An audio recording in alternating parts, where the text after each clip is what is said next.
ആയിഷ റളിയല്ലാഹു തആല അൻഹയുടെ ഏറ്റവും വലിയ അനുഗ്രഹം, എന്റെ ചാരത്ത് കിടന്നാണ് നബി തങ്ങൾ വഫാത്തായത്.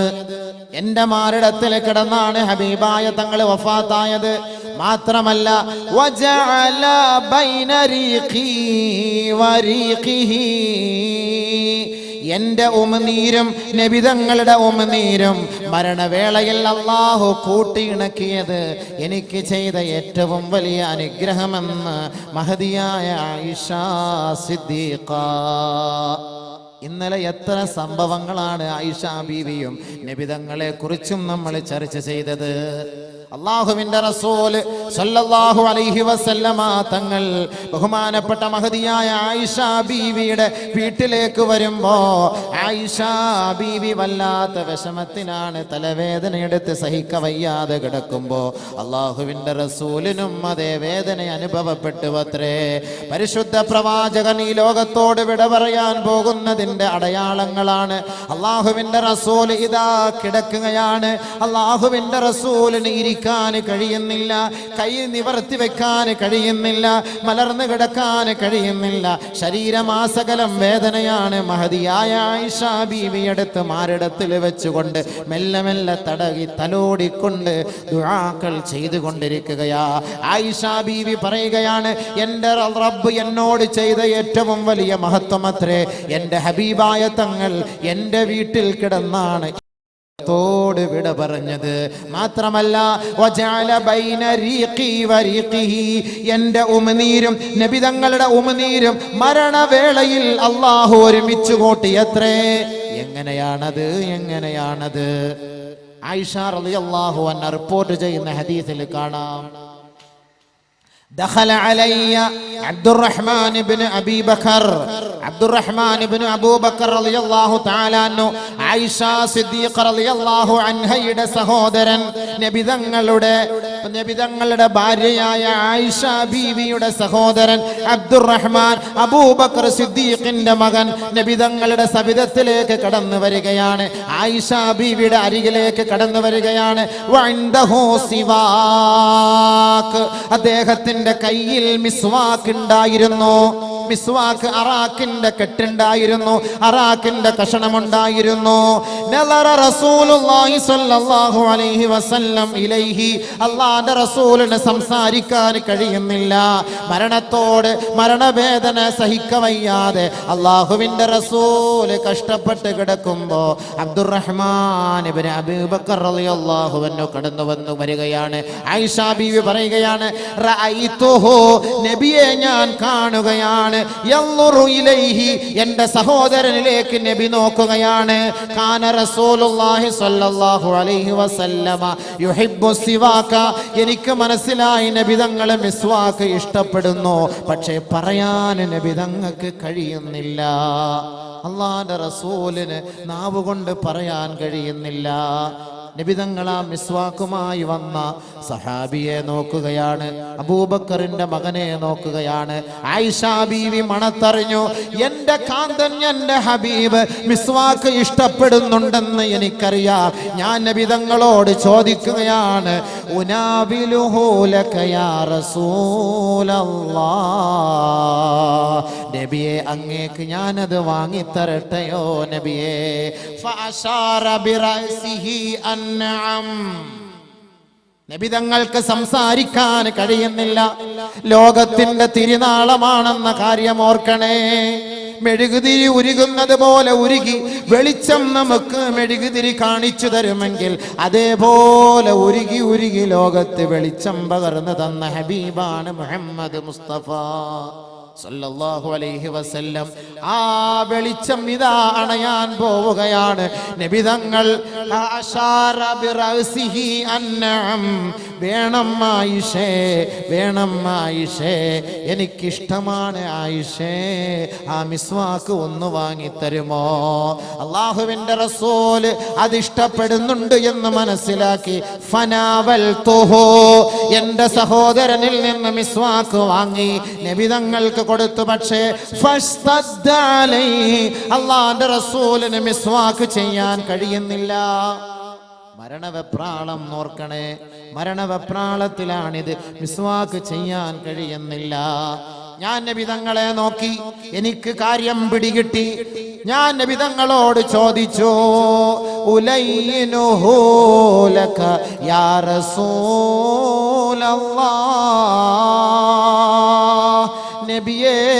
നബിയേ, ഞാൻ എൻ്റെ പല്ലുകൊണ്ട് കടിച്ച് മൃദുലപ്പെടുത്തി തരട്ടെയോ? മഹദിയായ ആയിഷ ബീവി ചോദിക്കുകയാണ് കാരുണ്യത്തിന്റെ പ്രവാചകനോട്. മരണത്തോട് മല്ലടിച്ചു കിടക്കുന്ന ഹബീബായ തങ്ങൾ മിസ്വാക്ക് ചെയ്യാൻ കൊതിക്കുന്നു, ആഗ്രഹിക്കുന്നു. പക്ഷേ അള്ളാഹുവിൻ്റെ റസൂലിൻ്റെ അനുവാദമില്ലാതെ ഞാൻ എങ്ങനെയാണ് കടിച്ചു മൃദുലപ്പെടുത്തുക? അള്ളാഹുവിൻ്റെ റസൂൽ സല്ലല്ലാഹു അലൈഹി വസല്ലമ തങ്ങളോട് മഹദിയായ ആയിഷ ബീവി ചോദിച്ചു, ഉലൈനുഹു ലക യാ റസൂലല്ലാഹ്, ഞാൻ കടിച്ചു മൃദുലപ്പെടുത്തി തരട്ടെയോ എന്ന് ആയിഷ ബീവി ചോദിച്ചപ്പോ ഫഅശാറ ബിറഅസിഹി അൻഅം. അതെ ആയിഷ, നീ കടിച്ച് മൃദുലപ്പെടുത്തി തന്നാലും ഒരു ഭാര്യ ഒരു ഭർത്താവ് തമ്മിലുള്ള ബന്ധമാണ്. മരണത്തോടടുത്ത് കിടക്കുന്ന സമയം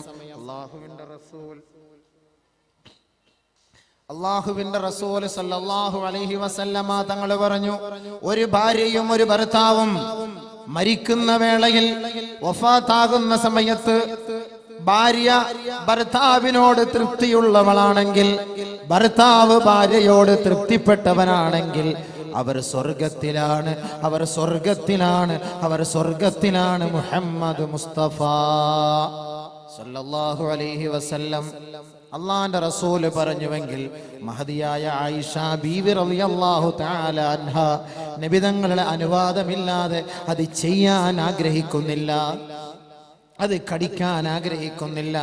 അള്ളാന്റെ റസൂലിനോട് ചോദിച്ചു, ഞാൻ കടിച്ചു മൃദുലപ്പെടുത്തി തരട്ടെയോ നബിയേ? അള്ളാന്റെ റസൂല് സമ്മതം മൂളിയപ്പോൾ ഫലയൻതുഹു, ഞാൻ കടിച്ചു മൃദുലപ്പെടുത്തി നബിതങ്ങൾക്ക് കൊടുത്തു. ഫഅമറഹു, അള്ളാന്റെ റസൂല് മെല്ലെ പല്ലിൽ അങ്ങോട്ടും ഇങ്ങോട്ടും ഓടിക്കുകയാണ് മിസ്വാക്ക്. അള്ളാന്റെ റസൂല് മെല്ലെ പല്ല് തേക്കുകയാണ്. ബഹുമാനപ്പെട്ട നബിയുനാ റസൂലുള്ളാഹി തങ്ങൾക്ക് സഹിക്കവയ്യ, വേദന സഹിക്കവയ്യാതെ വബൈന യദൈഹി റഖ്വത്തും മിൻമാ, വെള്ളത്തിന്റെ ഒരു പാത്രം അല്ലാഹുവിന്റെ റസൂലിന്റെ സവിധത്തിലുണ്ട്. ഫജഅല യദഹ യദൈഹി യുദ്ഖിലു ഫീഹാ, അല്ലാഹുവിന്റെ റസൂലിന്റെ രണ്ട് കൈകളും ആ വെള്ളത്തിലേക്ക് ഇടുകയാണ്. ഫയംസഹു വജ്ഹഹു, അവിടുത്തെ മുഖം മെല്ലെ തടവുകയാ. ഫയഖൂലു, ശേഷം പറയുന്നു, ലാ ഇലാഹ ഇല്ലല്ലാഹ്, ലാ ഇലാഹ ഇല്ലല്ലാഹ്. മരണവെപ്രാളത്തിൽ വേദന സഹിക്കവയ്യാതെ കലിമ ചൊല്ലിക്കൊണ്ട് അല്ലാഹുവിന്റെ റസൂല് ദുആ ചെയ്യുകയാണ്. അല്ലാഹുമ്മ ഇന്നക തഅഖുദുർ റൂഹ മിൻ ബൈനിൽ അസബി വൽ ഖസബി വൽ അനാമിൽ, അല്ലാഹുമ്മ ഫഅഇന്നി അലാ മുഹമ്മദ് സകറാത്തിൽ മൗത്ത്. اللهم إنك تأخذ الروح من بين العصب والقصب والأنامل. അല്ലാഹുവേ, നീ റൂഹ് പിടിക്കുന്നത്, ഒരു മനുഷ്യന്റെ ആത്മാവിനെ നീ പിടിച്ചെടുക്കുന്നത് അവന്റെ മജ്ജയുള്ള എല്ലിന്റെ ഇടയിൽ നിന്നല്ലയോ? അവന്റെ ശരീരത്തിലുടനീളമുള്ള അവന്റെ നാഡീ ഞരമ്പുകളിൽ നിന്നല്ലയോ? അല്ലാഹുവേ, അവന്റെ വിരൽ തുമ്പുകളിൽ നിന്നല്ലയോ? ഈ സ്ഥലങ്ങളെല്ലാം വേദനയേറിയ സ്ഥലങ്ങളത്രേ. ഒരു മനുഷ്യന്റെ മജ്ജയും ഒരു മനുഷ്യന്റെ മാംസവും ഒരു മനുഷ്യന്റെ തുടിക്കുന്ന ഹൃദയവും ഒരു മനുഷ്യന്റെ വിരൽ തുമ്പും ഒരു മനുഷ്യന്റെ ഞരമ്പും അത് വേദനയേറിയതാണ്, അത് കഠിന വേദനയുള്ളതാണ്. എന്താണ്? അല്ലാഹു റബ്ബുൽ ഇസ്സത്ത് ഒരു വ്യക്തിയുടെ ആത്മാവിനെ പിടിച്ചെടുക്കാൻ പടച്ച തമ്പുരാൻ മലക്കുൽ മൗത്തിനോട് കൽപ്പിച്ചത് ഈ 3 ഭാഗങ്ങളിൽ നിന്ന് പിടിക്കാനാണ്. നബിയുനാ റസൂലുള്ളാഹി തങ്ങൾ പറയുകയാണ്, അന്ന അർവാഹൽ മലായിക അന്ന അഅവാനഹു. മലക്കുൽ മൗത്തിന് ധാരാളം സഹായികളുണ്ട്. ആ മലക്കുൽ മൗത്തിന്റെ സഹായികൾ ഒരു വ്യക്തിയുടെ റൂഹ് പിടിക്കാൻ തയ്യാറെടുക്കുമ്പോ യൻതസിഊനഹു മിൻ സായിരിൽ ജസദ്, ശരീരത്തിന്റെ ഓരോ ഭാഗങ്ങളിൽ നിന്നും, ഓരോ അവയവങ്ങളിൽ നിന്നും, ഓരോ മുക്കുമൂലകളിൽ നിന്നും, ഓരോ നാഡീഞരമ്പുകളിൽ നിന്നും, ഓരോ മജ്ജയുടെയും മാംസത്തിന്റെയും ഇടയിൽ നിന്നും ആ മലക്കുൽ മൗത്തിന്റെ അനുയായികൾ, സഹായികൾ വന്നുകൊണ്ടാണ് റൂഹ് പിടിക്കുക. ഹത്താ ഇദാ ബലഗത്തിൽ ഹുൽഖൂം, അങ്ങനെ തൊണ്ടക്കുഴി വരെ ആ മലക്കുൽ മൗത്തിന്റെ സഹായികൾ റൂഹ് പിടിക്കുമ്പോ നസഅ മലക്കുൽ മൗത്ത്, അവസാനമായി ഒരു പിടി പിടിക്കുന്നത് മലക്കുൽ മൗത്ത് ആയിരിക്കുമെന്ന് മുഹമ്മദ് മുസ്തഫ സല്ലല്ലാഹു അലൈഹി വസല്ലം. ആ റസൂലുള്ളാഹി തങ്ങളുടെ ശരീരത്തിന്റെ ഓരോ ഭാഗത്തു നിന്നും ആത്മാവിനെ പിടിച്ചെടുത്തു കൊണ്ടുവന്നപ്പോ അല്ലാഹുവിന്റെ റസൂൽ ദുആ ചെയ്യുകയാണ്, പടച്ചവനെ മനുഷ്യന്റെ ആത്മാവിനെ നീ ഇങ്ങനെയാണല്ലോ പിടിക്കുന്നത്, അല്ലാഹുമ്മ ഫഅഇന്നി അലാ മുഹമ്മദ്. ഒരു പ്രവാചകന്റെ ദുആയാണ്, അല്ലാഹു ഇഷ്ടപ്പെട്ട പ്രവാചകനാണ്. പേര് വിളിക്കാൻ പോലും അല്ലാഹു തയ്യാറാകാത്ത പ്രവാചകൻ. ആ പ്രവാചകന്റെ മരണവേദന സഹിക്കവയ്യാതെ ദുആ ചെയ്തുകൊണ്ട് പറയുകയാണ്, അല്ലാഹുവേ ഈ മുഹമ്മദിന്റെ മേൽ ഈ ആത്മാവിനെ പിടിക്കുമ്പോ അല്പം ദയ ഒന്ന് കാട്ടേണമേ. ഫഅഇന്നി അലാ മുഹമ്മദിൻ സകറാത്തിൽ മൗത്ത്, സക്കറാത്തിന്റെ ഹാലിൽ റൂഹ് പിടിക്കുന്ന വേളയിൽ അല്ലാഹുവേ ഈ മുഹമ്മദിനെ നീ ഒന്ന് മൃദുലമായി പിടിക്കണമേ. ബഹുമാനപ്പെട്ട ആയിഷ റളിയല്ലാഹു തആല അൻഹ റിപ്പോർട്ട് ചെയ്യുന്ന ഹദീസിൽ കാണാം, അല്ലാഹുവിന്റെ റസൂല് മെല്ലെ വെള്ളം തൊട്ട് ശരീരം തടവുകയാ. നബി തങ്ങൾ പറയുന്നു, ആയിഷേ എൻ്റെ കൈ നീ ഒന്ന് കൂട്ടിയിണക്കി സൂറത്ത് ഓതിത്തരുമോ, ഫലക്ക് ഓതിത്തരുമോ, നാസ് ഓതിത്തരുമോ, നീ ഒന്ന് എൻ്റെ ശരീരത്തിലൊന്ന് തടവിത്തരുമോ. ഒരു ഭർത്താവ് ഈ ലോകത്ത് നിന്ന് വിട പറയാൻ ഒരുങ്ങുമ്പോ ഭാര്യമാരെ നീ ഷോപ്പിങ്ങിലല്ല പോകേണ്ടത്. നിന്റെ ഭർത്താവ് ഈ ലോകത്ത് നിന്ന് വിട പറയാൻ തയ്യാറെടുക്കുമ്പോ ഭർത്താവിനോട് അടുത്ത് കൂടിയിരുന്ന് സന്തോഷ വർത്തമാനങ്ങൾ പറഞ്ഞുകൊണ്ട് അവരെ സമാധാനത്തിന്റെ വീട്ടിലേക്ക് നയിക്കണമേ. എങ്കിൽ മഹദിയായ ആയിഷ ബീവി പറഞ്ഞതുപോലെ അല്ലാഹു എനിക്ക് ചെയ്ത ഏറ്റവും വലിയ അനുഗ്രഹമാണ് എൻ്റെ നബി എൻ്റെ വീട്ടിൽ എൻ്റെ മാറിടത്തിൽ കിടന്ന് വഫാത്തായി എന്ന് പറയുന്നത് പോലെ നീ നിനക്ക് നാളെ പറയാം, പെണ്ണെ, അല്ലാഹു എനിക്ക് ചെയ്ത ഏറ്റവും വലിയ മഹത്വമാണ് ഞാൻ മരിക്കുമ്പോൾ എൻ്റെ ഭർത്താവിൻ്റെ ഖിദ്മത്ത് എനിക്കുണ്ടായിരുന്നു. എൻ്റെ ഭർത്താവ് മരണപ്പെടുമ്പോൾ എൻ്റെ ഖിദ്മത്ത് ഭർത്താവിനുണ്ടായിരുന്നു.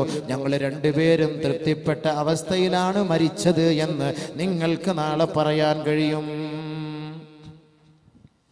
നബിതങ്ങളെ പോലും വിട്ടില്ല, നബിതങ്ങളെ പോലും വിട്ടില്ല. പക്ഷേ ആ നബിയുനാ റസൂലുള്ളാഹി സ്വല്ലല്ലാഹി അലൈഹി വസല്ലം തങ്ങൾ അൻസാരി സ്വഹാബിയുടെ റൂഹ് പിടിക്കാൻ വേണ്ടി മലക്കുൽ മൗത്ത് വന്ന് നിൽക്കുമ്പോൾ നബിതങ്ങൾ പറഞ്ഞത് എന്താണ്? എൻ്റെ സഹോദരനാണ്, ഇത്തിരി ദയ കാണിക്കണമേ. നബിതങ്ങൾക്ക് നമ്മളോട് എത്ര മഹത്വം, നമ്മളോട് എത്ര മഹബത്ത്, നമ്മളോട് എത്ര സ്നേഹം. है बेहतर मोहम्मद का गम हर खुशी से, है बेहतर मोहम्मद का गम हर खुशी से, कहे दीनो दुनिया की राहत उसी में, मिला है ये नुस्खा उवैसो अली से, ठहरता है दिले दर्द इश्क़ नबी से. ഓരോ സുഖത്തിലും ദുഃഖത്തിലും സഹോദരാ മുഹമ്മദ് നബിയെ കുറിച്ചുള്ള ഓർമ്മ എത്രയോ രസകരമാണ്, എത്രയോ ശ്രേഷ്ഠമാണ്. ദീനിന്റെയും ദുനിയാവിന്റെയും കാര്യത്തിൽ അത് സന്തോഷമാണ്, അത് നമുക്ക് മാതൃകാപരമായ ജീവിതമാണ്. സവാലിഹു, എന്റെ ആഗ്രഹം, എന്റെ ആഗ്രഹം, എന്റെ ആവേശം, എന്റെ പ്രവർത്തനം, എന്റെ വിളിയാളം, എന്റെ വിളംബരം സബറോ ഖനാഅത്ത് ഖാ മുഹമ്മദ്, ക്ഷമയുടെയും തൃപ്തിയുടെയും മൂർത്തിഭാവമായ മുഹമ്മദ് നബിയാണ് എൻ്റെ ജീവിതം, എൻ്റെ ജീവിതം എന്ന് ഓരോരുത്തരും കൊതിക്കണം. ഓരോരുത്തരും ആഗ്രഹിക്കേണ്ടത് അങ്ങനെ തന്നെയാണ്. ആ ഹബീബായ തങ്ങൾ പണത്തിന്റെ പിറകെ ഓടിയില്ല, പട്ടിണി കിടന്ന പ്രവാചകൻ. അതുകൊണ്ട് സുഹൃത്തെ, ഒരു ദിവസം നിന്റെ വീടിന്റെ ഉമ്മറപ്പടിയിൽ മലക്കുൽ മൗത്ത് വരും. ആ മലക്കുൽ മൗത്ത് വരുമ്പോൾ നമസ്കാരം പാഴാക്കിയവനായ അവസ്ഥയിൽ നിന്റെ ആത്മാവിനെ പിടിച്ചു കൊണ്ടുപോകുന്ന ഒരവസ്ഥയിലേക്ക് നീ എത്തിപ്പെടരുതേ. അപ്പോൾ നമസ്കാരം നിലനിർത്തിയാൽ അവന്റെ രക്ഷ, ഇല്ല എങ്കിൽ അവന് ശിക്ഷ. നല്ല മനുഷ്യന്റെ റൂഹിനെ അല്ലാഹു തആല പിടിക്കുന്നത് ബഹുമാനപ്പെട്ട മലക്കുൽ മൗത്ത് വന്നുകൊണ്ട് നല്ല അവസ്ഥയിൽ പിടിക്കും. സലാം ചൊല്ലിക്കൊണ്ടായിരിക്കും. നെറ്റിത്തടം വിയർക്കുന്നതേറ്റം മെച്ചമാ, കണ്ണിന്റെ വെള്ളമൊലിക്കലും ഖൈറുള്ളതാ, മൂക്കിന്റെ ദ്വാരം വീർത്തു കണ്ടാലും അത് ശുഭലക്ഷണത്തിൽ തന്നെയാണെന്നുള്ളത്. നല്ല മനുഷ്യന്റെ ആത്മാവിനെ പിടിക്കുമ്പോൾ അവസ്ഥയാണ്. الذين تتوفاهم الملائكة طيبين يقولون سلام عليكم ادخلوا الجنة بما كنتم تعملون. നല്ല മനുഷ്യനാണെങ്കിൽ, സദഖ ചെയ്ത മനുഷ്യനാണെങ്കിൽ, നമസ്കാരമുള്ള വ്യക്തിയാണെങ്കിൽ, ഖുർആൻ ഓതിയ വ്യക്തിയാണെങ്കിൽ, ഹജ്ജ് ചെയ്ത വ്യക്തിയാണെങ്കിൽ, കണ്ണുകളെ, കാതുകളെ, ഹൃദയങ്ങളെ, ശരീരത്തിന്റെ ഓരോ ഭാഗങ്ങളെ സൂക്ഷിച്ച വ്യക്തിയാണ് ഈ ലോകത്തോട് വിട പറയാൻ കിടക്കുന്നതെങ്കിൽ മാലാകമാരിതാ ഇറങ്ങി വരികയാണ്.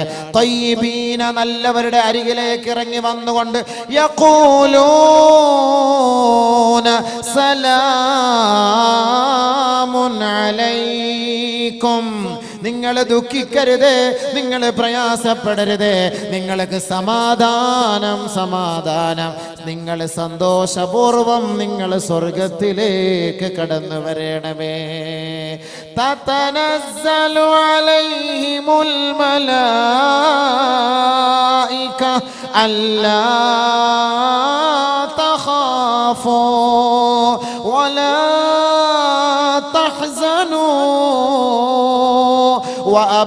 وأبشروا بالجنة التي كنتم توعدون. യഥാർത്ഥ വിശ്വാസികളാണ് ഈ ലോകത്ത് നിന്ന് വിട പറയുന്നതെങ്കിൽ വാനലോകത്ത് നിന്ന് സാലിഹീങ്ങളുടെ റൂഹ് പിടിച്ചെടുക്കുന്നതിന് വേണ്ടി മാലാകമാർ സുസ്മേരവതരായിക്കൊണ്ട്, പുഞ്ചിരി തൂകിക്കൊണ്ട്, പട്ടുടയാടകളുമായി, സുഗന്ധദ്രവ്യങ്ങളും പൂശി, തൂവെള്ളയുള്ള വസ്ത്രങ്ങളും സുന്ദരന്മാരുടെ കോലത്തിൽ അതാ ഇറങ്ങി വന്നുകൊണ്ട് അവരുടെ അരികിൽ വന്നുകൊണ്ട് പറയുമത്രേ, അല്ലാ തഖാഫൂ, നിങ്ങൾ ഭയപ്പെടരുതേ, വലാ തഹ്സനൂ, നിങ്ങൾ ദുഃഖിക്കരുതേ, നിങ്ങൾ പ്രയാസപ്പെടരുതേ, വിഷമിക്കരുതേ. നഹ്നു ഔലിയാഉകും ഫിൽ ഹയാത്തിദ് ദുനിയാ വഫിൽ ആഖിറ, ഈ ലോകത്തും പ്രത്യുത നാളെ പരലോകത്തും ഞങ്ങൾ നിങ്ങളോടൊപ്പമുണ്ട്. ഞങ്ങൾ നിങ്ങളുടെ സുഹൃത്തുക്കളാണ്, ആത്മമിത്രങ്ങളാണ്, സഹപ്രവർത്തകരാണ്, സഹയാത്രികരാണ്. അതുകൊണ്ട് നിങ്ങൾ ദുഃഖിക്കരുതേ, പ്രയാസപ്പെടരുതേ. സലാം പറയും. സലാം പറഞ്ഞുകൊണ്ട് ആത്മാവിനെ പിടിക്കും. അപ്പോൾ സലാം മടക്കുവാണ്, പുഞ്ചിരി തൂക്കിക്കൊണ്ട്. നബിയുനാ റസൂലുള്ളാഹി തങ്ങൾ പറയുകയാണ്, ഇദാ ആയനൽ മുഅ്മിനു അൽ മലായികത, മലക്കുൽ മൗത്ത് മുഅ്മിനായ സഹോദരന്റെ ആത്മാവിനെ പിടിച്ചെടുക്കാൻ വേണ്ടി വരുമ്പോ, നേരിട്ട് മലക്കുൽ മൗത്തും മുഅ്മിനായ സഹോദരനും സഹോദരിയും മലക്കുൽ മൗത്തും തമ്മിൽ നേരിട്ട് കാണുമ്പോൾ, ഖാല, മലക്കുൽ മൗത്ത് ചോദിക്കും ഈ മുഅ്മിനായ വ്യക്തിയോട്, അനർജിഉക ഇലാ ദാരിദ് ദുനിയാ. മുഅ്മിനായ സഹോദരന്റെ ആത്മാവിനെ പിടിക്കാൻ മലക്കുൽ മൗത്ത് വരുമ്പോ, മലക്കുൽ മൗത്ത് ഈ മുഅ്മിനായ സഹോദരനോട് ചോദിക്കും, അനർജിഉക ഇലാ ദാരിദ് ദുനിയാ, ദുനിയാവിന്റെ വീട്ടിലേക്ക് ഞാൻ മടക്കട്ടെ നിങ്ങളെ, അതായത് റൂഹ് പിടിക്കാതെ നിങ്ങളെ വിട്ടേക്കട്ടെ, ഉപേക്ഷിക്കട്ടെ, നിങ്ങളെ മടക്കി നിങ്ങളുടെ സ്വന്തം വീട്ടിലേക്ക് തന്നെ മടക്കി അയക്കട്ടെ. മുഅ്മിനായ സഹോദരൻ പറയും, ഇലാ ദാരിൽ ഹുമൂമി വൽ അഹ്സാൻ, നാശവും വെപ്രാളവും വിഷമവും ദുഃഖവും ദുരിതവും പ്രയാസവും നിറഞ്ഞ നാട്ടിലേക്ക് മടക്കി അയക്കുകയോ വേണ്ട. ഖുദൂമൻ ഇലല്ലാഹ്, പെട്ടെന്ന് ഞങ്ങളെ അല്ലാഹുവിന്റെ അടുക്കലേക്ക് കൊണ്ടുപോ, പെട്ടെന്ന് ഞങ്ങളെ അല്ലാഹുവിന്റെ അടുക്കലേക്ക് കൊണ്ടുപോ, പെട്ടെന്ന് ഞങ്ങളെ ഖദ്ദിമൂനി ഖദ്ദിമൂനി ഖദ്ദിമൂനി, പെട്ടെന്ന് കൊണ്ടുപോ. അതാണ് അല്ലാഹു പറഞ്ഞത്, യാ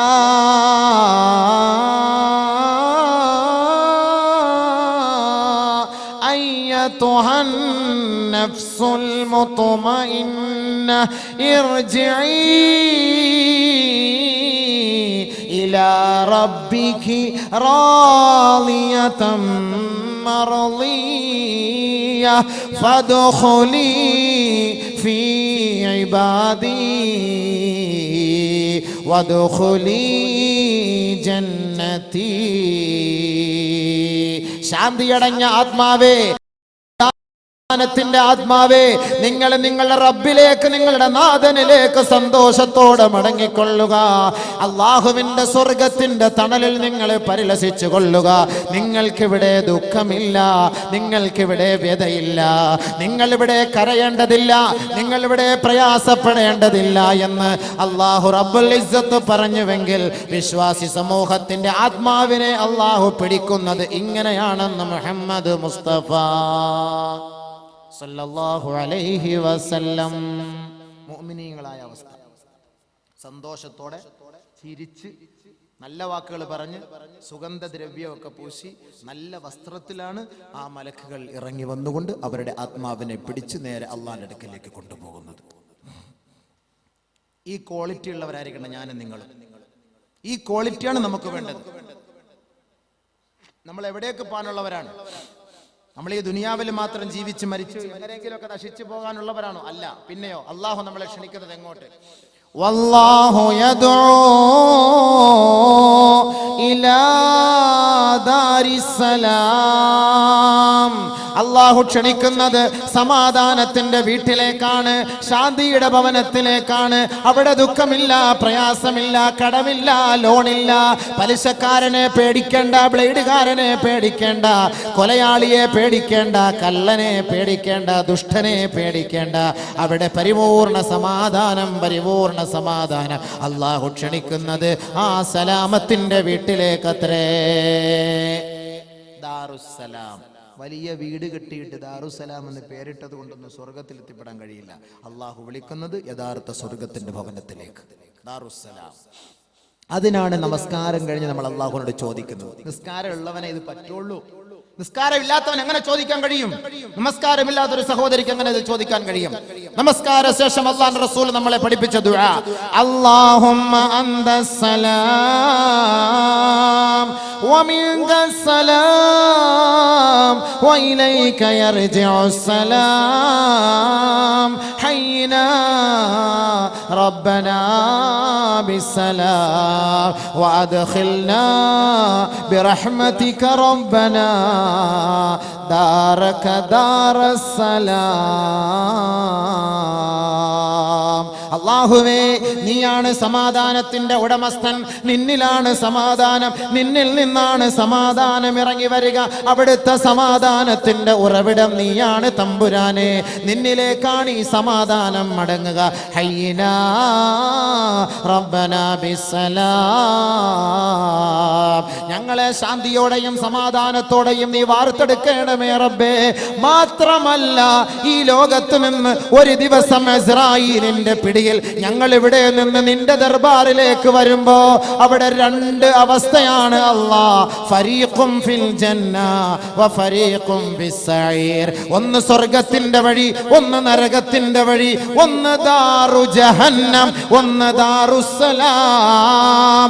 റബ്ബേ നിന്നോട് ഞങ്ങൾ ചോദിക്കുന്നു, വാദ്ഖിൽനാ ബിറഹ്മതിക റബ്ബനാ ദാരക ദാറസ്സലാം. നിന്റെ കാരുണ്യം കൊണ്ട്, നിന്റെ ഔദാര്യം കൊണ്ട് അല്ലാഹുവേ ദാറുസ്സലാമിലേക്ക് ഞങ്ങളെ നീ പ്രവേശിപ്പിക്കണമേ തമ്പുരാനെ. അതിനാണ് ഞങ്ങളുടെ നമസ്കാരം, അതിനാണ് ഞങ്ങളുടെ നോമ്പ്, അതിനാണ് ഞങ്ങളുടെ സ്തുത്കർമ്മങ്ങൾ, അതിനാണ് ഞങ്ങളുടെ സദഖകൾ, അതിനാണ് ഞങ്ങളുടെ തിലാവത്തുൽ ഖുർആൻ, അതിനാണ് ഞങ്ങളുടെ തസ്ബീഹുകൾ, അതിനാണ് ഞങ്ങളുടെ തദ്കീറുകൾ, ഞങ്ങളുടെ ദിക്റുകളും ഔറാദുകളും സലാത്തുകളും ദുആകളും എല്ലാം.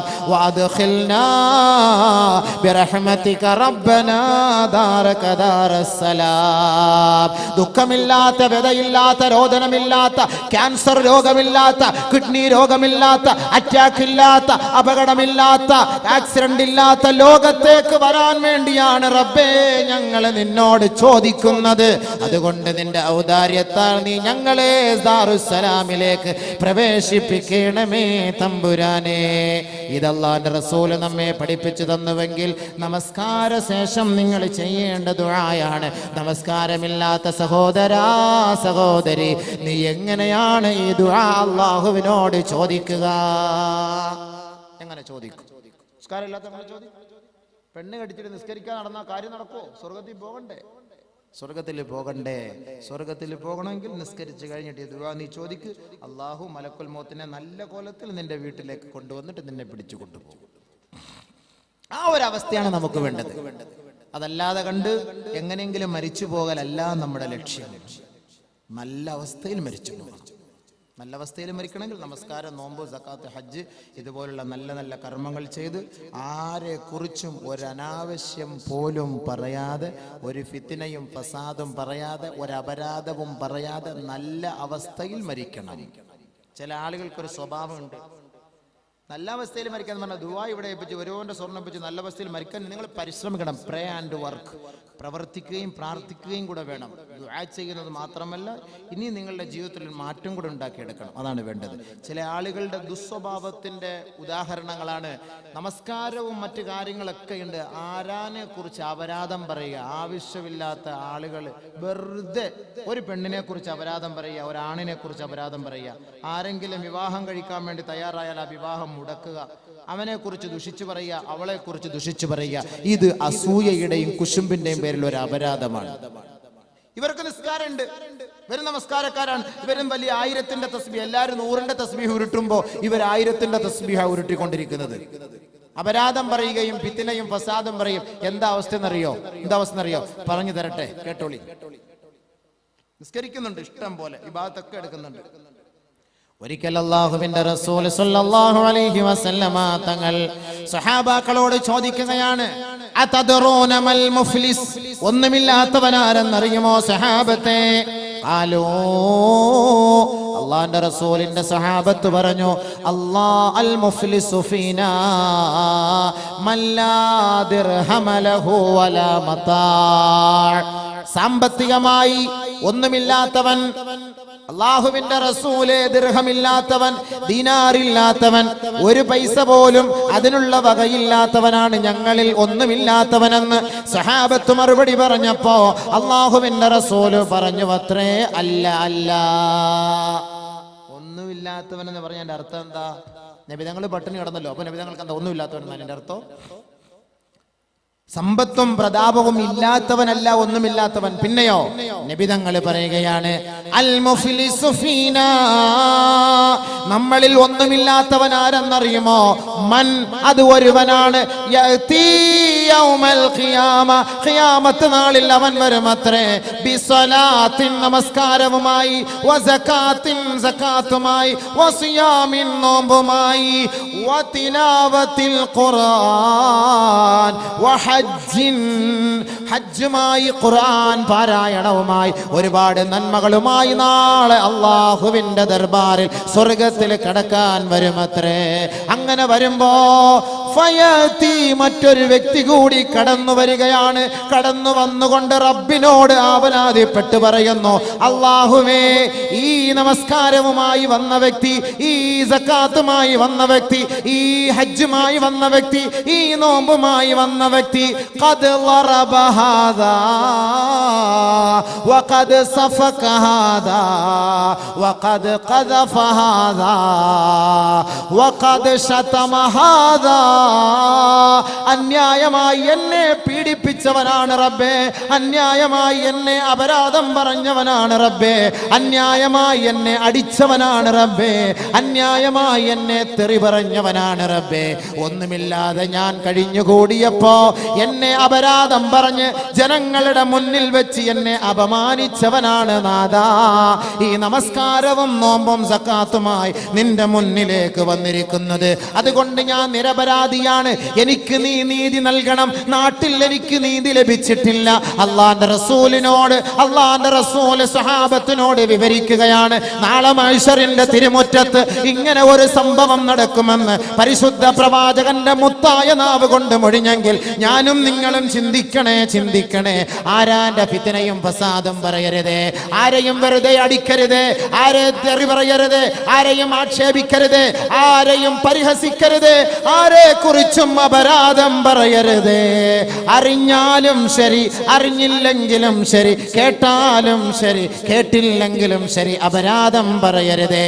അങ്ങനെ പറഞ്ഞാൽ നമ്മുടെ നമസ്കാരവും നോമ്പും സക്കാത്തും ഹജ്ജ് കർമ്മങ്ങളുമായി നാളെ മഹ്ശറിന്റെ മുറ്റത്തിലെത്തുമ്പോ ഒരാള് അപരാധം പറയപ്പെട്ടവൻ, ആക്ഷേപിക്കപ്പെട്ടവൻ, അടികൊണ്ട വ്യക്തി അതാ അള്ളാന്റെ അടുക്കൽ വന്ന് അവൻ പരാതിപ്പെടുമ്പോ ഉടനെ പടച്ച തമ്പുരാൻ മലക്കുകളോട് ചോദിക്കുന്നു, ഈ പറഞ്ഞ വ്യക്തിയുടെ പരാതിക്ക് വല്ല കാരണവും പരിഹാരവും യാഥാർത്ഥ്യവും ഉണ്ടോ എന്ന് വെരിഫൈ ചെയ്യണേ.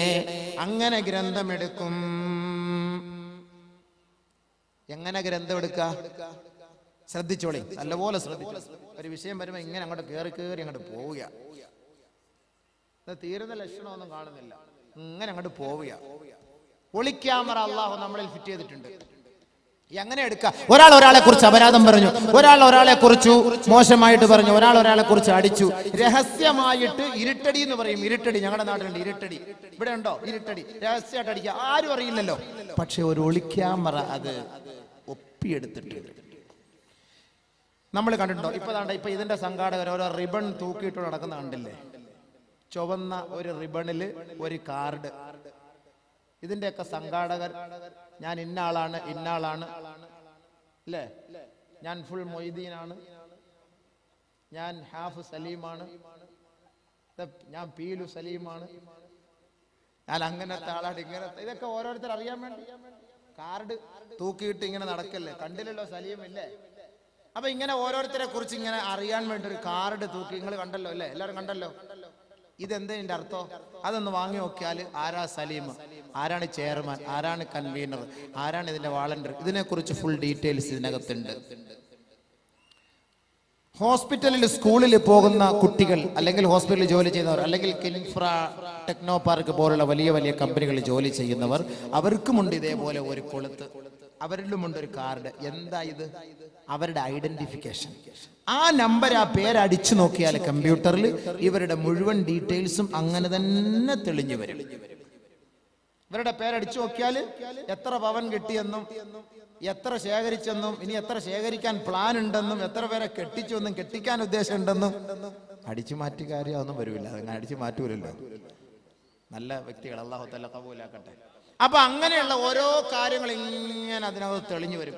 ഇതേപോലെ ഒരാളെ കുറിച്ച് മോശം പറഞ്ഞാൽ, രഹസ്യ സംഭാഷണം നടത്തിയാൽ, രാത്രി ഒറ്റയ്ക്ക് ഇരുട്ടത്ത് പോയി ചെയ്താൽ, ബസ്സിൽ വെച്ച് ചെയ്താൽ, പവർ കട്ടിന്റെ സമയത്ത് ചെയ്താൽ, കോളേജ് ക്യാമ്പസിൽ ക്ലാസ് റൂമിൽ വെച്ച് ചെയ്താൽ, ഏതെങ്കിലും വിനോദസഞ്ചാര കേന്ദ്രത്തിൽ പോയി ചെയ്താൽ, ഞാനും എൻ്റെ കാമുകയും മാത്രമേ ഉള്ളൂ, ആരും അറിയില്ല എന്ന് കരുതി നിങ്ങൾ ചെയ്താൽ, പക്ഷേ ഒരു ഒളിക്യാമറ ഒപ്പിയെടുത്തിട്ടുണ്ട്. ഒരു ഇതേപോലെ ഒരു കാർഡ് അള്ളാഹു നമുക്ക് കൊളുത്തിയിട്ടിട്ടുണ്ട്. ഓതിത്തരാം, കേട്ടോളി. ഈ കാർഡ് കൊണ്ട് ഗുണമുണ്ട് കേട്ടോ. ഇതൊരു ഉദാഹരണമാണ്. പരിശുദ്ധ ഖുർആനിൽ അള്ളാഹു ഇത് പറയുന്നുണ്ട് ഈ കാർഡിനെ കുറിച്ച്. وَكُلَّ إِنسَانٍ أَلْزَمْنَاهُ طَائِرَهُ فِي عُنُقِهِ وَنُخْرِجُ لَهُ يَوْمَ الْقِيَامَةِ كِتَابًا يَلْقَاهُ مَنشُورًا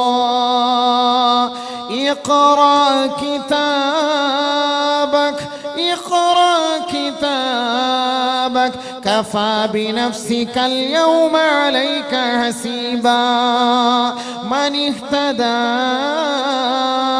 فإنما يهتدي لنفسه ومن ضل فإنما يضل عليها ولا تزر وازرة وزر أخرى وما كنا معذبين حتى نبعث رسولا. ഈ കാർഡിനെ കുറിച്ച് അള്ളാഹ് ഇത്ര ആയത്തിൽ പറഞ്ഞത്. നിങ്ങൾ ധരിച്ചതുപോലെ ഈ മഹറിന്റെ കാർഡാന്ന് പറഞ്ഞ് കൊളുത്തി ഇട്ടുകൊണ്ട് നടന്നു. ഇതൊക്കെ അള്ളാഹ് ഉദാഹരണത്തിന് നിങ്ങളെ ഇട്ട് കാണിക്കുകയാണ്. ഉദാഹരണത്തിന് ഈ ലോകത്ത് നടക്കുന്ന സകലമാന കാര്യങ്ങളും ഫഹ്മ് തിന്നും.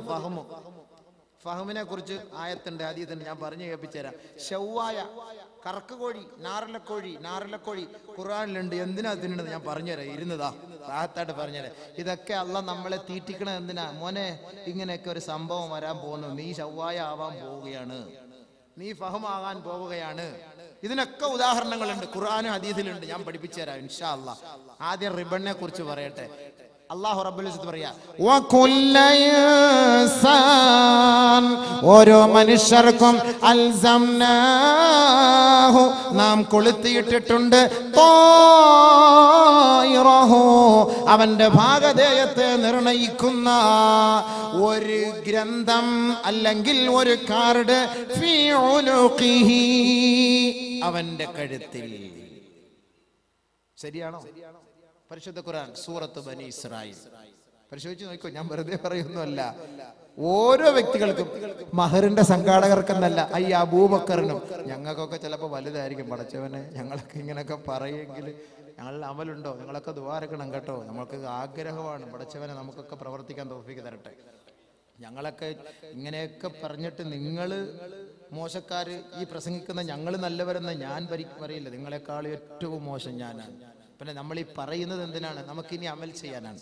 കൂടുതലും ഞാൻ എന്നോടാണ് ഈ പറയുന്നത്, നിങ്ങളോടല്ല, എന്നോടാണ്. അതുകൊണ്ട് നമ്മൾ ഓരോരുത്തരും ഇത് മനസ്സിലാക്കേണ്ട കാര്യമാണ്. ഈ ആയത്ത് ഓതുമ്പോൾ നമ്മുടെ ഹൃദയത്തിൽ ഒരു വല്ലാത്ത വെപ്രാളമാണ്. പടച്ചവനെ, ഞാനിത് പറയുന്നു, എൻ്റെ ജീവിതത്തിൽ ഇല്ലല്ലോ റബ്ബേ, വല്ലാത്ത പേടിയാണ്. വകുല്ല ഇൻസാൻ അൽസംനാഹു ത്വായിറഹു ഫീ ഉനുഖി, ഓരോ വ്യക്തിയുടെ കഴുത്തിൽ അവന്റെ ഭാഗധേയത്തെ കുറിച്ച് നിർണയിക്കുന്ന ഒരു ഗ്രന്ഥം നാം കൊളുത്തിയിടപ്പെട്ടിട്ടുണ്ട്.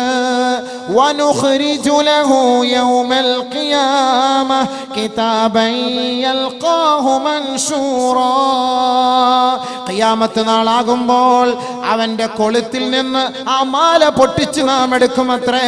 അതൊരു ഗ്രന്ഥരൂപത്തിൽ ആക്കിയെടുത്തുകൊണ്ട്, കിതാബ, ഒരു പുസ്തക രൂപത്തിലാക്കിക്കൊണ്ട്, യൽഖാ,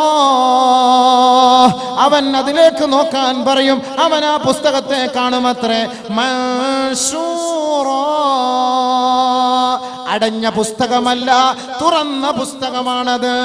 ആ പുസ്തകം തുറന്ന് നമ്മുടെ മുന്നിൽ വെച്ചപ്പോ അല്ലാഹു റബ്ബുൽ ഇസ്സത്ത് പരിഹാസ രൂപേണ നമ്മോട് പറയുകയാണ്, ഇഖ്റാ കിതാബ കിതാബക് ഇഖ്റാ കിതാബക്. വായിക്കടാ, നിന്റെ ഗ്രന്ഥമാണടാ ഇത്, നിന്റെ ഐഡന്റിഫിക്കേഷൻ ആണടാ ഇത്, നിന്റെ ഓരോ രഹസ്യങ്ങൾ ഒപ്പിയെടുത്ത ഒളി ക്യാമറയിലെ CD-യാണടാ ഇത്. ഇഖ്റാ കിതാബക്, നിന്റെ ഗ്രന്ഥമാണ്, വായിക്കുക. കഫാ ബിനഫ്സികൽ യൗമ അലൈക ഹസീബാ. ഒരു വ്യക്തിയെ അല്ലാഹു ശിക്ഷിക്കാൻ ഈ ഒരു തെളിവ് മാത്രം മതി. കൈക്കൂലി പഞ്ചായത്ത് മെമ്പർ വാങ്ങിയില്ല എന്ന് പറഞ്ഞാൽ ഒരു ക്യാമറ കൊണ്ട് ഫ്രണ്ടിൽ വെച്ചിട്ട് ഫുലൂസ് കൊടുത്തു, ഞാൻ വാങ്ങിയിട്ടില്ല, നിങ്ങൾക്ക് തെളിച്ചു തരാമോ? ഓ, വാങ്ങിയിട്ടില്ല അല്ലേ? ഇതെടുത്ത് കാണിച്ചു കൊടുത്താൽ എന്തായിരിക്കും അവസ്ഥ? മിണ്ടാൻ പറ്റുമോ? സംസാരിക്കാൻ പറ്റുമോ? എന്തെങ്കിലും പറയാൻ പറ്റുമോ? പിന്നെന്തായിരിക്കും? ക്യാമറാമാൻമാർ വരുമ്പോ പെട്ടെന്ന് മുഖം മറയ്ക്കും. അള്ളാഹു ഈ ഭാഗം ഇവിടെ അറിയിക്കുന്നു. സ്ത്രീ പീഡന കേസിൽ, പെൺവാണിഭ കേസിൽ ഓരോരുത്തരെ പിടിച്ച് അറസ്റ്റ് ചെയ്തുകൊണ്ട് അകത്ത് വെക്കുമ്പോ ഫോട്ടോ എടുക്കാൻ വേണ്ടി ക്യാമറാമാൻമാർ വരുമ്പോ എന്തായിരിക്കും? ഫോട്ടോ എടുക്കാൻ സമ്മതിക്കൂല, നാണക്കേട് കൊണ്ട്. നാളെ ഈ ഒളിക്യാമറ നമ്മൾ ചെയ്ത ഓരോ രഹസ്യങ്ങൾ, ഓരോ പരസ്യങ്ങൾ, ഓരോ തെറ്റുകുറ്റങ്ങൾ, ഇത് മുഴുവനും അല്ലാഹു റബ്ബുൽ ഇസ്സത്ത് നാളെ വെളിപ്പെടുത്തുന്ന ഒരു രംഗം വരുമ്പോ നമ്മുടെ മുഖം വലൗ തറാ ഇതിൽ മുജ്രിമൂന നാകിസൂ റൂസിഹിം. നബിയേ, നാളെ പാപികൾ അവർ ചെയ്ത പാപങ്ങൾ, അതിന്റെ പരിഹാരാർത്ഥം അവരുടെ മുന്നിൽ അവരുടെ പാപങ്ങൾ വെളിവാക്കപ്പെടുമ്പോൾ, അവർ ചെയ്ത ഓരോ പാതകങ്ങൾ എടുത്തു കാട്ടപ്പെടുമ്പോൾ, അവരുടെ അപരാധങ്ങൾ മുഴുവനും കാണിക്കപ്പെടുമ്പോൾ അങ്ങേക്ക് അവരുടെ മുഖത്തെ കാണാൻ കഴിയും. നാകിസൂ റൂസിഹിം, തന്റെ നാണക്കേട് കൊണ്ട്, ലജ്ജ കൊണ്ട് തന്റെ മുഖത്തെ അവർ കുനിച്ചവരായിരിക്കും. ഫോട്ടോയ്ക്ക് പോസ്റ്റ് ചെയ്ത് കൊടുക്കോ? ഫോട്ടോയ്ക്ക് പോസ്റ്റ് ചെയ്ത് കൊടുക്കോ? ഓൻ കുനിച്ചിരിക്കും നാണക്കേട് കൊണ്ട്. ശേഷം അവര് പറയും, റബ്ബനാ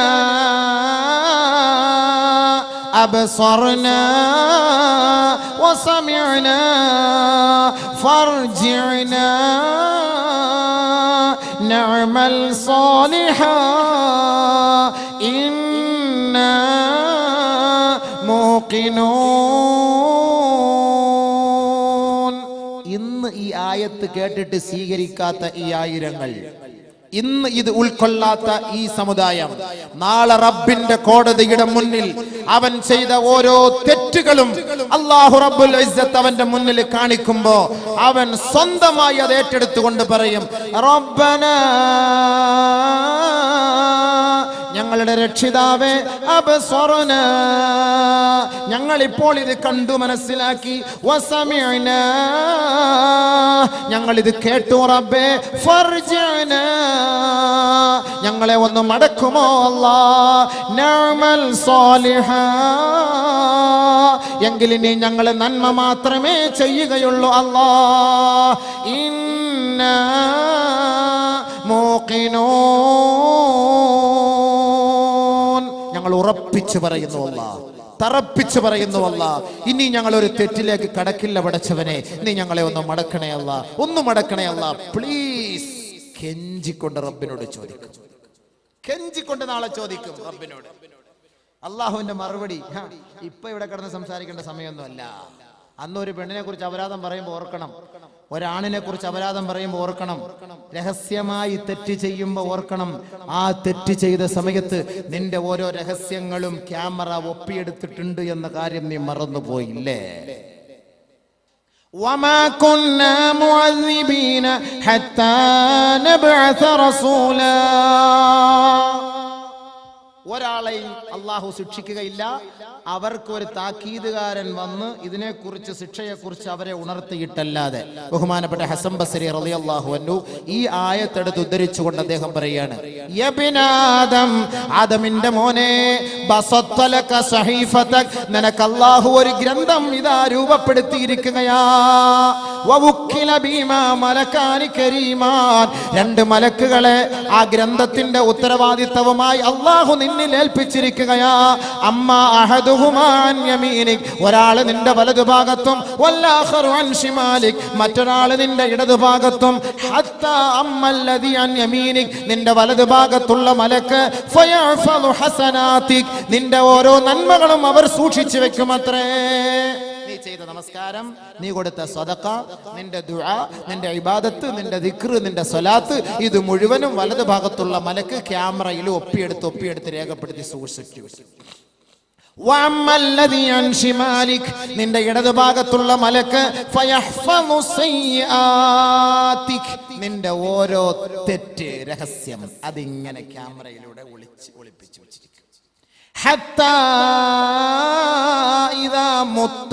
അങ്ങനെ നീ മരണപ്പെട്ടാൽ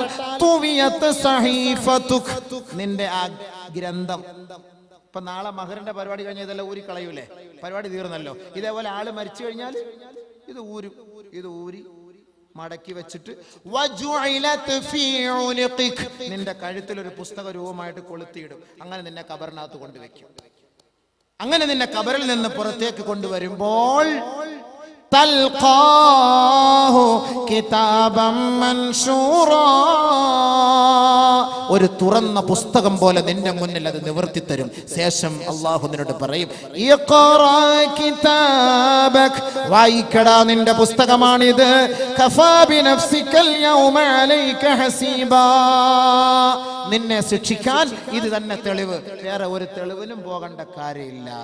അതുകൊണ്ട് അപരാധം പറഞ്ഞാൽ, ഒരാളെ കുറിച്ച് ആക്ഷേപിച്ചാൽ, ഒരാളെ കുറിച്ച് ആവശ്യമില്ലാത്തത് പറഞ്ഞാൽ, ഗീബത്ത്, നമീമത്ത്, പരദൂഷണം പറഞ്ഞാൽ ഇത് ഒപ്പിയെടുക്കും. നാളെ ആഖിറത്തിൽ വരുമ്പോൾ മലക്ക് അല്ലാഹു ചോദിക്കും, ഈ വ്യക്തി പറയുന്നതിന് വല്ല തെളിവുകളുമുണ്ടോ? ഉടനെ മലക്കുകൾ പരിശോധിച്ച് നോക്കുമ്പോൾ അല്ലാഹുവേ ഉണ്ട്. നമസ്കാരം കഴിഞ്ഞ് പീടികയിൽ പോയിരുന്ന് ചായയും വടയും കടിച്ചോണ്ട് ഇവനിങ്ങനെ ആരാന്റെ കുറവ് പറയലായിരുന്നു.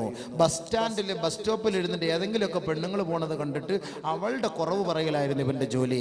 ആരെങ്കിലുമൊക്കെ കല്യാണം കഴിച്ച് എങ്ങനെങ്കിലുമൊക്കെ പതിവ്രതയോടുകൂടി ജീവിച്ചോട്ടെ എന്ന് കരുതുമ്പോൾ, ഓ അവൻ കള്ളുകുടിയനാണ്, അവൻ പലിശക്കാരനാണ്, അവൻ പെണ്ണുപിടിയനാണ്, അവന് നിങ്ങൾ മക്കളെ കൊടുക്കരുത് എന്ന് പറഞ്ഞിട്ട് കല്യാണം മുടക്കിയവനാണ്.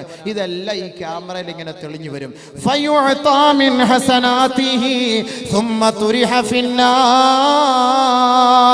അല്ലാഹു റബ്ബുൽ ഇസ്സത്ത് ആരെ കുറിച്ച് ഒരാൾ അപരാധം പറഞ്ഞുവോ ആ വ്യക്തിയിൽ നിന്ന് അവരുടെ നന്മകളെല്ലാം പിഴുതെടുത്ത്, ഏതൊരു വ്യക്തിയെ കുറിച്ച് അപരാധം പറയപ്പെട്ടുവോ അവർക്ക് ഈ നന്മകൾ മുഴുവനും കൊടുക്കുമത്രേ. ആരെ കുറിച്ച് അപരാധം പറയപ്പെട്ട വ്യക്തിയോ ആ വ്യക്തി അല്ലാഹു നേരെ സ്വർഗത്തിൽ പ്രവേശിപ്പിക്കുകയും, ഈ നമസ്കാരവും നോമ്പും സക്കാത്തുമായി പോകുന്ന വ്യക്തി, അവർ ഒന്നുമില്ലാത്ത എംപ്റ്റി ബ്ലാങ്ക്, ഒന്നുമില്ല അവരുടെ ഹൃദയത്തിൽ. ഇതാണ് മുഫ്ലിസ്, ഒന്നുമില്ലാത്തവൻ. പിടലിക്ക് അടിച്ച് നേരെ അവരെ നരകത്തിലേക്ക് വലിച്ചെറിയപ്പെടും. കമാ ഖാല റസൂലുള്ളാഹി. എന്തിനാ നിസ്കരിച്ചത്? എന്തിനാണ് നോമ്പ് പിടിച്ചത്? എന്തിനാണ് ഈ സക്കാത്ത് കൊടുത്തത്? എന്തിനാണ് ഹജ്ജ് ചെയ്തത്? ആരാന്റെ അപരാധം പറയണോ? പച്ച മാംസം തിന്നണോ? ആരെ കുറിച്ചെങ്കിലും മോശമായിട്ട് പറയണോ? പറയരുതേ. അങ്ങനെ പറഞ്ഞാൽ അതിന്റെ മൗത്ത് മോശമായ മൗത്തായി പോകും. അല്ലാഹു കാക്കട്ടെ. നല്ല മൗത്ത് വേണം നമുക്ക് നല്ല മൗത്തായിരിക്കും. ആരെ കുറിച്ചും അങ്ങനെ മോശമായിട്ട് പറയണ്ട. നല്ല അവസ്ഥയിലായിരിക്കണം. അല്ലാഹു നമ്മുടെ റൂഹിനെ നല്ല അവസ്ഥയിൽ പിടിക്കുമാറാകട്ടെ. ഒരാളെ കുറിച്ച് നമ്മൾ ദുഷിച്ച് അവരെ കുറിച്ച് ഒരു നിലയ്ക്ക് നമ്മൾ നന്മയും പറയണ്ട, തിന്മയും പറയാൻ പോകണ്ട. അങ്ങനെ പറയുമ്പോൾ നന്മ പറഞ്ഞ തിന്മയിലേക്ക്. ഇപ്പോൾ പരദൂഷണം, ഗീബത്ത്, നമീമത്ത് പറയുമ്പോൾ ആദ്യം ഒരു ജാമ്യം എടുക്കും. ഞാൻ ഓൻ്റെ കുറ്റം പറയല്ല, പക്ഷെ ഓൻ കാണിക്കണത് അത്ര ശരിയല്ല. ആദ്യം മുൻകൂർ ജാമ്യം, ഓൻ്റെ കുറ്റം പറയല്ല. പിന്നെന്തായി പറയണത്? അവൻ്റെ ഇറച്ചി തിന്നല, അത് തെറ്റ്. എൻ്റെ സഹോദരിമാരെ, നിങ്ങൾക്ക് കൂടുതൽ സമയം ഇതിനു വേണ്ടി കിട്ടും. വീട്ടിൽ ഇഷ്ടംപോലെ സമയമുണ്ടല്ലോ. ഓളുടെ കാര്യം, ഓൻ്റെ കാര്യം, അപ്പുറത്തെ വീട്ടിലാരും, നാപ്പുറയിലാരും വന്നു, അവിടെ കാര്യം വന്നു. ഇതിനെക്കുറിച്ചൊക്കെ പറഞ്ഞാൽ അവർക്കൊന്നും ഒരു പ്രശ്നമില്ല. നാളെ ആഖിറത്തിൽ അവർക്ക് കൂട്ട് അല്ലാഹു തആല അവർക്ക് ഒരുപാട് ദരജകൾ ഉയർത്തി കൊടുക്കും.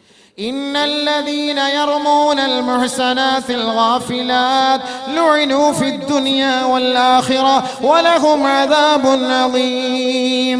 ആരെങ്കിലും അശ്രദ്ധയോടെ പതിവ്രതയോടുകൂടി നടക്കുന്ന ഒരു പെണ്ണിനെ കുറിച്ച് ഒരാരെങ്കിലും അപരാധം പറഞ്ഞാൽ അവർ ദുനിയാവിലും ആഖിറത്തിലും ശപിക്കപ്പെട്ടവർ, അവർക്ക് വേദനാജനകമായ നരകമാണ് നാളെ.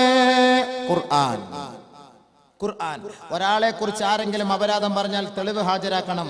വല്ലദീന യർമൂനൽ മുഹ്സനാത് ثم لم يأتوا بأربعة شهداء فاجلدوهم 80 جلدة ولا تقبلوا لهم أبدا. ആരെങ്കിലും ഒരാണിനെ കുറിച്ചോ ഏതെങ്കിലും ഒരു പെണ്ണ് ആരെങ്കിലും ഒരു ആണ് പെണ്ണിനെ കുറിച്ചോ ഒരു പെണ്ണ് ആണിനെ കുറിച്ചോ അപരാധമോ ദൂഷണമോ പറഞ്ഞാൽ 4 സാക്ഷികളെ നിങ്ങൾ ഹാജരാക്കണം. ഒരാൾ വ്യഭിചരിച്ചു, മോശമായി പ്രവർത്തിച്ചു, അങ്ങനെ കാണിച്ചു ഇങ്ങനെ കാണിച്ചു, അപരാധം പറഞ്ഞാൽ 4 സാക്ഷികളെ കൊണ്ടുവരാൻ പറയണം. അവൻ 4 സാക്ഷികളെ കൊണ്ടുവന്നില്ലയോ 80 അടി അടിക്കണം. നാട്ടുകാരുടെ മുന്നിൽ വെച്ച് അപരാധം പറഞ്ഞവനെ ഇനി മേലിൽ ഒരാളെ കുറിച്ച് അപരാധം പറയരുത്. 80 അടി. വലാ തഖ്ബലൂ ലഹും ഷഹാദതൻ അബദാ. അപരാധം പറഞ്ഞ വ്യക്തിയുടെ ഒരു സാക്ഷി നിങ്ങൾ സ്വീകരിക്കുക പോലും അരുത്. കല്യാണ സദസ്സിൽ സാക്ഷിയാകാൻ പോലും മാസപ്പിറവി അവന്റെ നഗ്ന നേത്രത്തെ കൊണ്ട് കണ്ടു എന്ന് പറഞ്ഞാൽ പോലും അത് നിങ്ങൾ സ്വീകരിക്കാൻ പാടില്ല. പരിശുദ്ധ ഖുർആൻ അപരാധം പറഞ്ഞ വ്യക്തിയുടെ അവസ്ഥ ഇതാണ്. പറയരുത്. നാളെ ആഖിറത്തിൽ ഒന്നുമില്ലാത്തവനായി പോകും. പടച്ചവൻ നമ്മൾ അതിൽ നിന്ന് രക്ഷപ്പെടുത്തുമാറാകട്ടെ. നല്ലവരുടെ അവസ്ഥ മനസ്സിലായാൽ റൂഹ് പിടിക്കുന്നത് നല്ലവർ. മോശമായവരുടെ അവസ്ഥയോ അള്ളാഹുവിനെ ധിക്കരിച്ചുകൊണ്ട് ജീവിക്കുന്ന വ്യക്തികൾ, മതിമറന്നുകൊണ്ട് ജീവിക്കുന്ന വ്യക്തികൾ, ഭാര്യ ഭർത്തൃ ബന്ധങ്ങളിൽ ഇടങ്ങേറുകൾ വരുത്തി ജീവിക്കുന്ന കുടുംബം, അവരുടെ അവസ്ഥകൾ വളരെ ദുർഘടമായിരിക്കും, വളരെ മോശമായിരിക്കും. അല്ലാഹു റബ്ബുൽ ഇസ്സത്ത് ആ ഭാഗം അടുത്തതായിട്ട് സൂചിപ്പിക്കുകയാണ്. ബഹുമാനമുള്ള സഹോദരങ്ങളെ, ഇന്നലെ ഞാൻ സൂചിപ്പിക്കുകയുണ്ടായി,